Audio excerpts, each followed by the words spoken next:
Day 87. In Leviticus 21, God gave clear instructions about who could serve at the altar.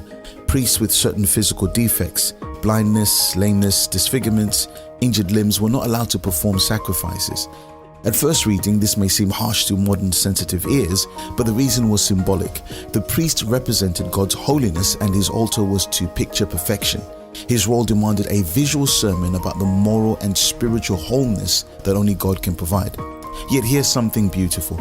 Though excluded from altar service, these priests were not excluded from God's table. Verse 22 says that they could still eat the holy food, the bread of the presence and other sacred portions. In other words, they could still enjoy fellowship with God and his people. This was about a role, not worth or value.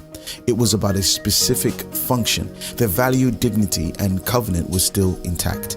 Eating the holy food meant being in God's presence, having an audience with him, and sharing a meal that testified to belonging. The altar may have been off limits, but the table was always open. So, 3 practical applications. Number 1, your role does not define your worth. You may not have the same platform or position as someone else, but your value before God remains full and unshaken. Number 2, fellowship with God is the true treasure.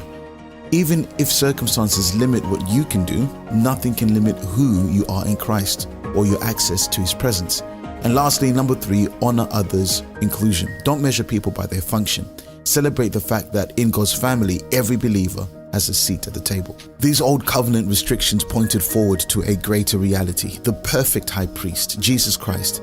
He has already come. He's fulfilled the symbolism of wholeness, offering himself as the flawless sacrifice. In him, there's no altar you can't approach, no role you're barred from because of defect, and no part of the table is off limits. Through Christ, we are fully welcomed into God's presence, not because we are flawless, but because he is.